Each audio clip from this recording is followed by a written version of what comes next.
యెహోషువ గ్రంథము 6వ అధ్యాయం 1వ వచనము. ఆ కాలమున ఇశ్రాయేలీయుల భయము చేత ఎవడును వెలుపలికి పోకుండను లోపలికి రాకుండను యెరికో పట్టణ ద్వారము గట్టిగా మూసివేయబడెను. ప్రైజ్ ది లార్డ్, హల్లెలూయా. ఇశ్రాయేలు ప్రజల గురించి మనం గమనిద్దాం కొద్ది సమయం ప్రియులారా. ఇశ్రాయేలు ప్రజల విషయమై దేవుడు వారి గురించి చెప్పాడు కదా, చాలా ఇష్టపూరితమైన మాట. నా స్వాస్యమైన ప్రజలు అని చెప్పాడు, నా సొత్తైన జనాంగము అని చెప్పాడు. ఇశ్రాయేలు ప్రజలను గౌరవించినట్లు, ఘనపరిచినట్లు, గొప్పగా చెప్పినట్లు ఎవరి గురించి చెప్పలేదండి, ఎవరి గురించి చెప్పలేదు.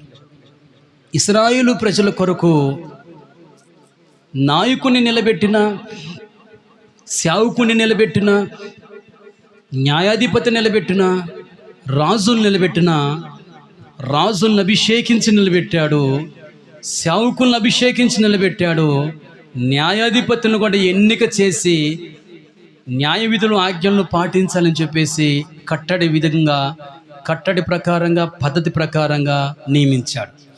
మనుషుల కొరకు సహజంగా నాయకులు ఎవరైనా నిలబడాలంటే వారి కొరకు చిట్టీలు వేసి ఒక విధంగా, లేకపోతే ఓట్లేసి ఒక విధంగా ప్రజలు ఎన్నుకుంటే నాయకుడు. ప్రజల కొరకు పాలన కాబట్టి ప్రజలు ఎన్నుకుంటే రకరకాలుగా చేస్తారు. ఆ మనిషి ఎన్నికైన తర్వాత దండలేసి ఘన స్వాగతాలు పలుకుతారు, పాటలు పాడుతూ నాట్యాలు వేస్తూ ఆ వ్యక్తిని తీసుకెళ్ళి వీరే ఒక చోట నిలబెట్టి నీవే మాకు రాజు అని అంటారు. ఇశ్రాయేలు ప్రజలు ఒక రోజున సీనాయి కొండ దగ్గర బంగారపు దూడను తయారు చేసి వారు సొంతంగా ఏర్పాటు చేసుకుని పెట్టుకున్నారు. కానీ అది ఏమైపోయిందంటే అది పడగొట్టబడదు. ఆ రోజుల్లో దేవుడు దాన్ని పడగొట్టాడు. దేవుడు సమూయేలు విషయం ఆలోచిస్తే సమూయేలుని దేవుడే నియమించాడు. ప్రియులారా, సమూయేలు గర్భమున జన్మించిన తర్వాత ఇంటికి వెళితే యవనస్తులతో చెడిపోయి పాడైపోయి ఒకవేళ లోకంలో ఇంకేమన్నా వేరే జాబ్ చేసి వేరే విధంగా అయిపోతాడేమని చెప్పేసి దేవుడు సమూయేలుని దేవుని సన్నిధిలోనే పెంచాడు. ప్రియులారా, దేవుని సన్నిధిలో పెంపకం జరిగింది. ఎఫోదును ధరించి, నిలువుటంగిని ధరించి పరిచర్య చేసేవాడు. ప్రియులారా, సమూయేలు పెరిగి పెద్దవాడైపోయి న్యాయాధిపతి అయినాక సమూయేలు అంటాడు కదా, ప్రజలందరి ముందు అంటాడు, ఎవరి దగ్గరైనను ఏదైనా అన్యాయముగా తీసుకున్నానా, మీకు భారంగా ఉన్నానా, మీ ఎద్దునే కానీ గాడిదనే కానీ గొర్రెనే కానీ తీసుకున్నానా. చూడండి ఎంత కల్మషం లేనివాడుగా సమూయేలు ఉన్నాడండి. ప్రజల దగ్గర దోచుకున్న వాళ్ళు కాదు, ప్రజల మీద దౌర్జన్యం చేసిన వాళ్ళు కాదు. ఒక దావీదు అలా ఉన్నాడు.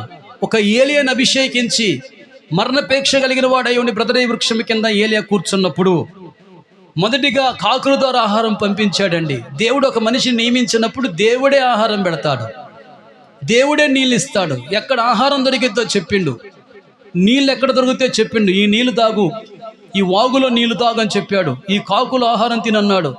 సారెపతి విధవరాలకి వెళ్ళి అన్నాడు. తర్వాత దేవుని దూత వచ్చి అన్నమిట 3 విధాలుగా పోషించాడు. ప్రియులారా, ఒక ఏలియా విషయంలో, ఒక ఎలీషా విషయంలో, ఒక మోషే విషయంలో, ఒక యెహోషువ విషయంలో కూడా దేవుడు పోషిస్తున్నాడు, దేవుడు ఆహారం ఇస్తున్నాడు. ఎందుకు దేవుడు మనుషులకి మరి ఒక నాయకుడి పట్ల ఎంత శ్రద్ధ కలిగి ఉన్నాడంటే, ఇశ్రాయేలు ప్రజల విషయమే దేవుడు అన్నాడు కదా, వీరు నా సొత్తైన జనాంగము, వీరు నా స్వాస్థ్యమైన ప్రజలు అని చెప్పాడు. ప్రియులారా, దేవునికి స్తోత్రం. అయితే ఒకటే చెప్పాడు. యెహోషువ గ్రంథము 1వ అధ్యాయములో ఒక మాట చూడండి దయచేసి. యెహోషువ గ్రంథము 1వ అధ్యాయము 5-6 వచనాలు.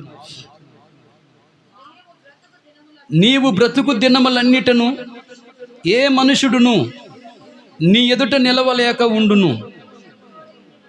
నేను మోషేకి తోడై ఉండునట్లు నీకును తోడై ఉండును. మొదటి మాట చూడండి, యెహోషువతో ప్రభు మాట్లాడుతున్న మాట ఏంటంటే, నీవు బ్రతికిన దినములన్నిటను ఏ మనుషుడును నీ ఎదుట నిలవలేడు. దేవునికి స్తోత్రం. ఒక 10 మంది వ్యక్తులలో ఒక వ్యక్తిని పిలిచి, నిబ్బరము కలిగి ధైర్యముగా ఉండు, నేను మోషేకు తోడై ఉన్నట్టు నీకు కూడా తోడై ఉంటాను అంటే, మిగిలిన 9 మంది ఏమంటారు చెప్పండి? దేవుడు ఆయనతోనే ఉంటాడట, మాతో లేడా? మరి దేవుడు ఆయనకే తోడుగా ఉంటాడట, ఆయనే నిబ్బరం కలిగి ధైర్యం కలిగి ఉంటున్నాడు. మరి మాకు చెప్పట్లేదు ఏందని చెప్పేసి స్వార్థంగా ఆలోచిస్తారు ప్రియులారా. కానీ యెహోషువతో ఒక్కడితోనే మాట్లాడుతున్న మాట ఏంటంటే, నీవు నిబ్బరముగా ఉండు యెహోషువ, నేను మోషేకు తోడుగా ఉన్నట్టు నీకు తోడుగా ఉంటాను. చూడండి ఆ మాట 6వ వచనము, నిన్ను విడవను నిన్ను ఎడబాయను, నిబ్బరము కలిగి ధైర్యముగా ఉండుము. నేను వారికి ఇచ్చేదని నేను వారి పితరులతో ప్రమాణము చేసిన ఈ దేశమును నిశ్చయముగా, ఆమేన్, దేవునికి స్తోత్రం కలుగును గాక. ఇది పని, యెహోషువ పని అని చెప్పండి. నీవు ప్రతి రాజ్యం మీదకి వెళ్తావు, యుద్ధం చేస్తావు, ప్రతి రాజును గెలుస్తావు సుమా. వెంటనే గెలిచినప్పుడు, రాజు లోబడి లొంగిపోయినప్పుడు ఈ ప్రజలకు, ఇశ్రాయేలు ప్రజలకు ఆ దేశాన్ని స్వాస్థ్యంగా నువ్వు ఇస్తావు. ఇది నీ పని. అంటే యుద్ధం చేయటమే నీ పని, యుద్ధం చేయటమే నీ పని. ఏ రాజు, ఏ మనుషుడు నీ ఎదుట నిలవలేడు. నేను మోషేకు తోడై ఉన్నట్లు నీకు తోడై ఉంటాను, యుద్ధములో కూడా నీకు తోడుగా ఉంటాను, అధికారుల మధ్యలో నీకు ఉంటాను నేను. చూడండి 9వ వచనము, నేను నీకు ఆజ్ఞ ఇచ్చి ఉన్నాను కదా, నిబ్బరము కలిగి ధైర్యముగా ఉండుము, దిగులు పడకము, జడియకము, నీవు నడుచు మార్గమంతటిలో నీ దేవుడైన యెహోవా నీకు. ఒక మాట చెప్తాను వినండి. మన జీవితంలో మనము ఎన్ని వాగ్దానాలు తీసుకుని ఉండొచ్చు చెప్పండి. మనం వాక్యం చదువుతున్న ప్రతిసారి కూడా దేవుడు ఏదో ఒక రూపంలో, ఒక వాగ్దాన రూపంలో మనతో మాట్లాడుతూనే చెప్పండి ఉంటాడు ప్రియులారా. ఆ వాగ్దానం ఏం చేస్తాము? పదే పదే పదే వాగ్దానాన్ని మనం చదువుకుంటాం. ఇప్పుడు 9వ వచనంలో ఉన్న వాగ్దానం ప్రభు మనతో మాట్లాడింది అనుకోండి. ఏ వాగ్దానము?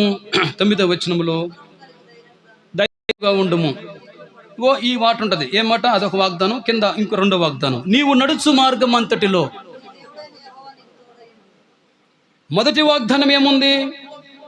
నిబ్బరము కలిగి ధైర్యముగా ఉండుము, నిబ్బరము కలిగి ధైర్యముగా ఉండుము. ప్రభా, నాకు భయం వేస్తుంది, ఆందోళన కలుగుతుంది, బయట ఒక 2 లక్షలు అప్పు తీసుకొచ్చాను ప్రభా, మరి అప్పు తీర్చాలి, భయంగా ఉంది, వాళ్ళు అడుగుతున్నారు, అట్లని భయపెడుతున్నారు, ఏం చేయాలి ప్రభా? మరి నీవైతే ఒక వాగ్దానం ఇచ్చావు, నిబ్బరం కలిగి ధైర్యంగా ఉండు, నిబ్బరం కలిగి ధైర్యంగా ఉండు అంటున్నావు.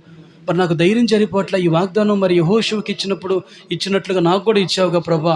యెహోషువతో అంటున్నావు, మోషేకు తోడుగా ఉన్నట్టు నీకు కూడా తోడుగా ఉంటానుగా, నాకు తోడుగా ఉండు ప్రభా, నాకు తోడుగా ఉండు ప్రభా. అయితే ఒకటి, నీ ప్రవర్తన ఎలా ఉంది? అతనికి వాగ్దానం చేసిన వాడు నీకు వాగ్దానం చేసినట్టే అతని ప్రవర్తన ఎలా ఉంది? నీ ప్రవర్తన ఎలా ఉన్నది? 2వ వాగ్దానము, నీవు నడుచు మార్గం అంతటిలో నీ దేవుడైన యెహోవా నీకు తోడై ఉంటాడు. దేవునికి స్తోత్రం కలుగునుగాక. ఇప్పుడు మనం ఏమని ప్రార్థన చేసుకోవాలి? ప్రభా, నేను సాయంకాలం పూట కూర్చుని బైబిల్ తీసుకుని ఎందుకో ప్రశాంతంగా, నా గురించి చెప్తున్నాను వినండి, నా గురించి చెప్తున్నాను. నేను ఈ మధ్యకాలంలో సాయంకాల పూటలో స్నానం చేసిన వెంటనే, సాపేసుకున్న వెంటనే ప్రార్థన చేస్తాను నేను. అది లైవ్, నిజమని అడిగినట్లనే ఉండాలి. అట్లనే సాయంకాల పొలంలో ఎప్పుడైనా ఒకసారి బైబిల్ తెరిచి నేను టకటకటక చదువుకుంటూ పోను. చదివినంటే కొంచెం దాన్ని ధ్యానం చేస్తా. ఇక్కడ ఒక మాట చెప్పదలుచుకున్నా. ఎంత చక్కగా, ఇంట్రెస్ట్గా, ఆసక్తిగా వాక్యం వింటున్నానో, వినుదానికంటే మరి కొంచెం ఎక్కువగా గ్రహించుకోవాలి. వినటం వేరు, గ్రహించుకోవటం వేరు. గ్రహించుకుంటే హృదయంలో నొప్పి కలిగిద్ది, గ్రహించుకుంటే హృదయంలో ఆనందం కలిగిద్ది, గ్రహించుకుంటే మైండ్కి జ్ఞానోదయం కలిగిద్ది. వాక్యం చెబుతున్నప్పుడు గ్రహించుకుంటే, నువ్వు పాపివని గ్రహించుకుంటే హృదయంలో గాయం కలిగిద్ది, నొప్పి కలిగిద్ది. నువ్వు గ్రహించుకుంటే ఇది నీ పట్ల జరిగితే ఒకవేళ నీకు ఆనందం కలిగిద్ది. ఇదిగా ప్రభా, నాకు ఇచ్చిన వాగ్దానం నా పట్ల నెరవేర్చావు కదా ప్రభా అని నీకు ఆనందం కలిగిద్ది. ఒకటి నొప్పి కలిగిద్ది, 2వది ఆనందం కలిగిద్ది, 3వది ఏంటంటే, ఇన్ని రోజులు వినకుండా అయిపోయాను, ఈ వాక్యం భలేగుంది, నా కోసం చెప్పబడదని నీకేం కలిగిద్ది? నీ మైండ్కి జ్ఞానోదయం కలిగిద్ది. ఇప్పుడు చెప్పండి, చదవటం అనేది ముఖ్యమా, గ్రహించటం అనేది అతి ప్రాముఖ్యమా? చెప్పండి, ఏది ముఖ్యమండి? గ్రహించుకోవాలి. వింటం వింటం కాదు, గ్రహించుకోవాలి. వింటమే కాదు, గ్రహించుకోవాలి. గ్రహించుకున్నప్పుడు ఎలా ఉంటుందండి? ఏమండి మీరు చెప్పండి. ఇప్పుడు ఒక తల్లి, అందరూ తల్లులు ఉన్నారు కదా, ఒక తల్లి ఉంటుందండి. తల్లి గర్భిణితో ఉంటుంది అనుకోండి, అంటే గర్భిణితో ఉంటే తల్లి అనొచ్చు కదా. ఈమె బిడ్డను కనాలంటే ఎటువంటి ఫుడ్ తీసుకోవాలి, ఎటువంటి ఆహారం తీసుకోవాలి, ఎలా వండాలి చెప్పండి? ఎలా వండాలండి? అట్లా చూస్తున్నారేంది? ఎలా వండాలి? గర్భిణీ స్త్రీలు ఎలా వండాలి? కొంచెం పత్యం చేసినట్టుగా జాగ్రత్తగా ఆరోగ్య సూత్రాలు తీసుకుని, ఏమండి, vitamin A, vitamin B, vitamin C లాంటి మంచి ఆహార పదార్థాలు, మంచి కూరగాయలు చెప్తే అవి, గుడ్డు చెప్తే అవి, గుడ్డు కానీ కూరగాయలు కానీ, తగుమాత్రపు మాంసం కానీ తీసుకుంటూ జాగ్రత్తగా ఉండాలి. సమయానికి పడుకోవాలి, అప్పుడప్పుడు టెస్ట్ చేయించుకోవాలి, స్కానింగ్ తీయించుకోవాలి. అవునండి, డాక్టర్ చెప్తాడమ్మా ముడుచుకుని పడుకోబాకు, కాళ్ళు చాపు పడుకోమ్మా, కొంచెం తలకి కానీ కాళ్ళకి కానీ ఎత్తి పెట్టుకోమ్మా, జాగ్రత్త స్నానం చేయమ్మా, అప్పుడప్పుడు దగ్గరున్న వారు కూడా చూయించుకో మీ డాక్టర్స్కి, నా కాడికి అప్పుడప్పుడు వచ్చి స్కానింగ్ చేయించుకోమ్మా, ఇది ఒక పలాన్ తినాలి, పలాన్ తినకూడదమ్మా, బిడ్డ అయితే క్షేమంగా ఉందమ్మా, జాగ్రత్తగా వెళ్ళు, ఎక్కువ ప్రయాణాలు చేయబాకు, లారీల మీద ట్రైన్ల మీద చేయబాకు, నీకు చాలా సంవత్సరాలకి నీకు కాను పొందింది, జాగ్రత్త అమ్మ అని చెప్పేసి చెప్పిద్ది. ఇప్పుడు ఇంటికి రాగానే వచ్చి వెంటనే అన్నం తిన్నమో లేదో వెంటనే గోళీలు ఎక్కడ అని గోళీలు దేవులు ఆడుకొని గోళీలు ఆట ఆడటం, ఆ చెట్ల కింద కూర్చోవటం, కాళ్ళు మడత పెట్టుకుని కూర్చోవటం, సమయానికి అన్నం మానేయటం, మర్చిపోవటం, ఏమండి, ఆరోగ్య సూత్రాలు లేకపోవటము, విపరీతంగా ఎండలో కూర్చోవటము, విపరీతంగా వేడి నీళ్ళు తాగటం, సోడాల నీళ్ళు తాగటం, స్ప్రైట్లు తాగటం, ఇంకా చెప్పండి, బిర్యానీలు తినటం, ఇట్లా చేసామనుకో, నెక్స్ట్ టైం మనం స్కానింగ్ పోతే డాక్టర్ అనేది కదా, ఇంకొకసారి స్కానింగ్కి రాపోవకమ్మా అంటది. ఎందుకండి అంటే, కష్టమే, నేనేం చెప్పలేనండి అంటారు. అవునా కదండి? చాలా జాగ్రత్తగా చెప్పండి, చాలా జాగ్రత్తగా బిడ్డ కన్న తర్వాత కూడా ఇంకా జాగ్రత్తగా ఉంటే బిడ్డకు కావలసిన పాలు తయారైపోయి కావలసిన బిడ్డలకు పాలు దొరుకుతాయి. ప్రియులారా, దేవుని స్తోత్రం చెప్పండి అండి. లేకపోతే తల్లికి బిడ్డకి క్షేమం అనేది ఉండదు, క్షేమం అనేది ఉండదు. నా ఇష్టం అంటే ఆ తర్వాత ఇక నీ ఇష్టమే. చెప్పండి, నా ఇష్టం అంటే తర్వాత ఇక నీ ఇష్టమే, ప్రియులారా, నీ ఇష్టమే.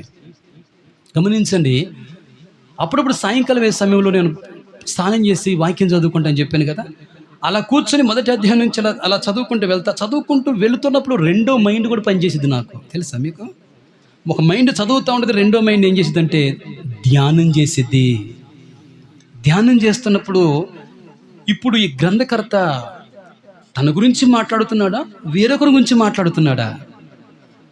తన గురించి మాట్లాడుతున్నాడా, సంఘం గురించి మాట్లాడుతున్నాడా? సంఘం గురించి మాట్లాడుతున్నాడా, నా గురించి మాట్లాడుతున్నాడా? దేవుని స్తోత్రం చెప్పండి. అప్పుడు అలా అనుకున్నప్పుడు మనకేం కలిగిద్ది? కొంచెం ఇంట్రెస్ట్ కలిగిద్ది, కొంచెం సంతోషం కలిగిద్ది. మూడవ మాట, జ్ఞానోదయం కలిగిద్ది. న్యూస్ పేపర్ పై చూసుకుంటూ పోయిన అనుకో, హెడ్లైన్సే గుర్తుంటే మ్యాటర్ ఏమీ గుర్తుండదు. కనుక వాక్యం వినుట కంటే గ్రహించుకోవటం మంచిది ప్రియులారా. గ్రహించుకున్నప్పుడు ఏమైందంటే బిడ్డ కొరకు తల్లి పాలు రెడీ చేసినట్టుగా, బిడ్డను కన్నుటకు తల్లి ఆహారాన్ని మంచిగా తిని ఆరోగ్యంగా ఉన్నట్టుగా మనం కూడా ఆదివారం వస్తుందంటే శనివారం మనకు ఒక సిద్ధపాటు చెప్పండి ఉంటుంది. ఉండాలి కాదు, ఉంటుంది. ఏముంటుంది? సిద్ధపాటు ఉంటుందా ఉండదా? ఎప్పుడు? అదే శనివారమే. ఎప్పుడు? అరే మళ్ళీ సాయంత్రం పొద్దున 6 గంటలకు అని చెప్పాకండి. కాస్త సిద్ధపడి కాస్త ప్రార్థన చేసుకుని కొంచెం ఏ వాక్యం కీర్తన చదవబోతుండో 2 సార్లు దాన్ని ధ్యానం చేస్తే మనకు కొంచెము సిద్ధపాటు. మనం దండం పెట్టే క్రైస్తవులం కాదు, మనము భక్తి చేసే భక్తి క్రైస్తవులం. భక్తి క్రైస్తవులు ఆత్మతో ఆరాధిస్తారు, దండం పెట్టుకుని పోయేవాళ్ళు కాదు.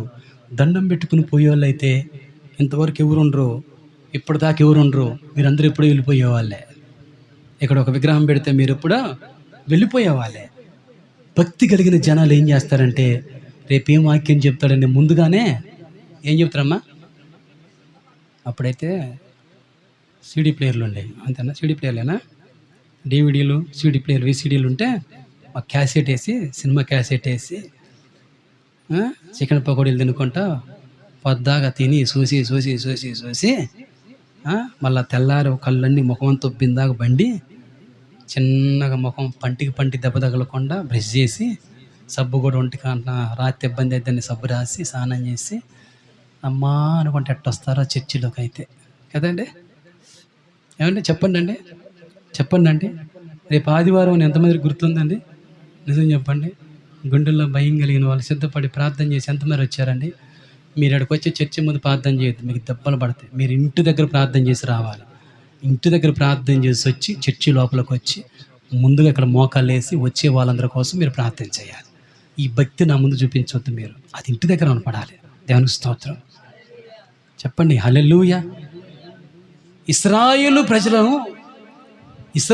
ప్రజలను చూసిన వారి కాట 6వ అధ్యాయం 1వ వచనం చూడండి. భయం కలిగిందాట. ఆ కాలమున ఇశ్రాయేళ్ల భయము చేత ఎవడును వెలుపలికి పోకుండాను లోపలికి రాకుండాను యెరికో పట్టణము ద్వారము గట్టిగా మూసి ఉండెను. దేవుని స్తోత్రం చెప్పండి. 2 చేతులు ఎత్తండి. హల్లెలూయా ఎత్తాలి. హల్లెలూయా. ఇశ్రాయేలు ప్రజలను చూసేసరికి శత్రువుల గుండెలలో రైళ్లు పరిగెడుతున్నాయి అట ప్రియులారా. అమ్మో, ఇశ్రాయేలు వస్తున్నారా అని పరిగెత్తిపోయే వాళ్ళు అట.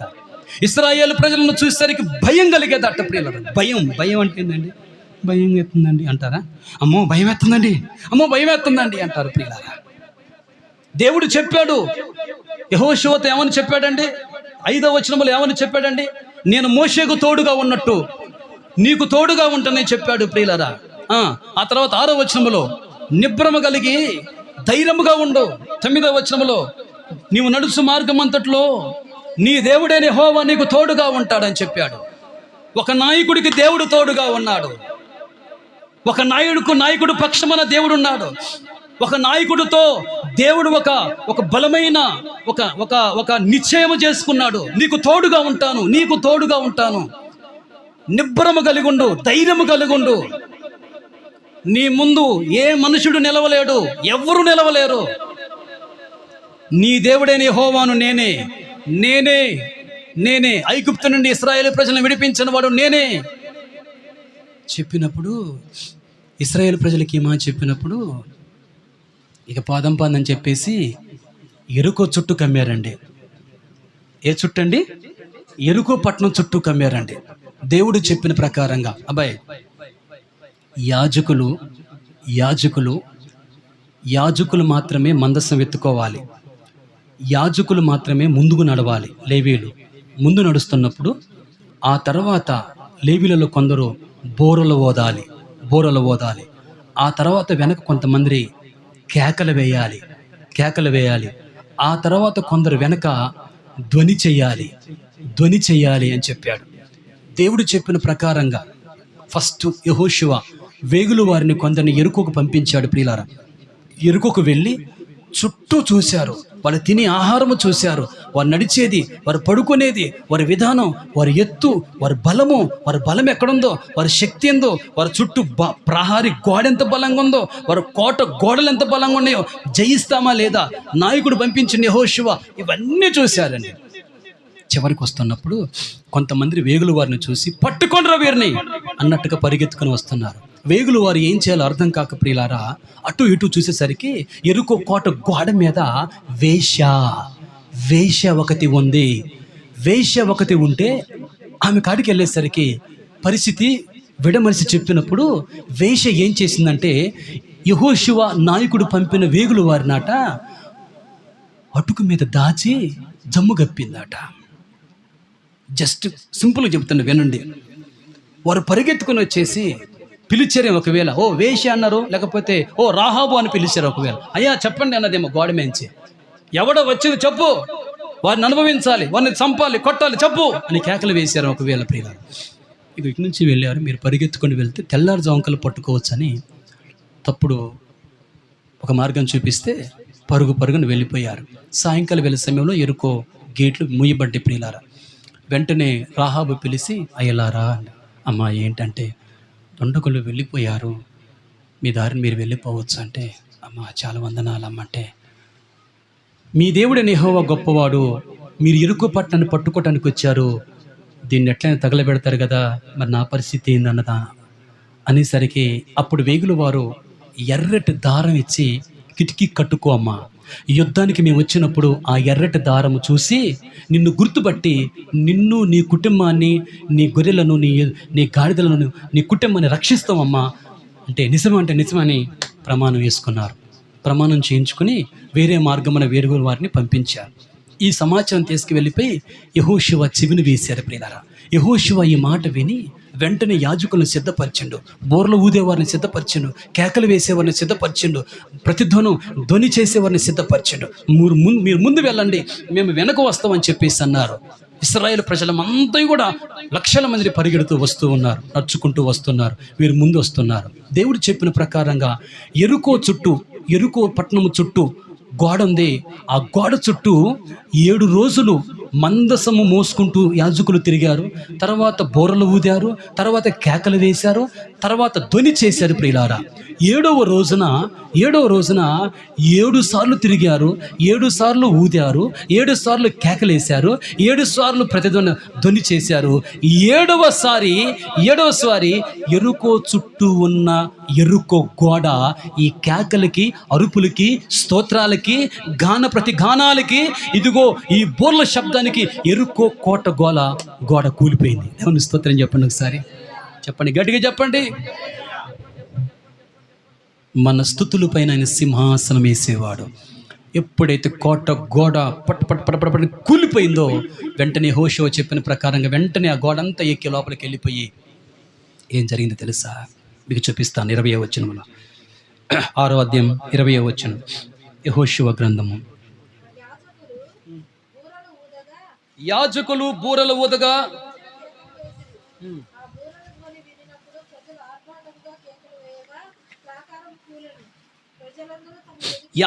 బూరలు ఊదగా ప్రజలు కేకలు వేసిరి. ఆ బూరల ధ్వని వినినప్పుడు ప్రజలు ఆర్భాటముగా కేకలు వేయగా ప్రాకారము కూలెను.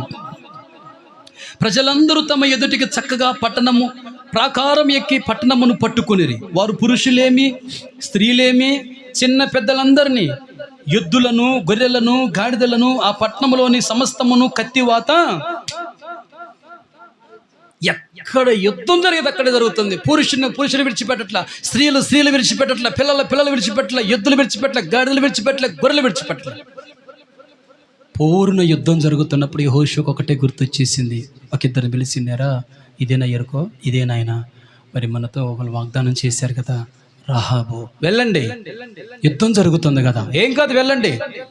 ఆమె ఇంట్లోని ప్రతి ఒక్కరిని గమనించి వాళ్ళందరూ చేతులు పట్టుకొని ఆ ప్రాంతము నుండి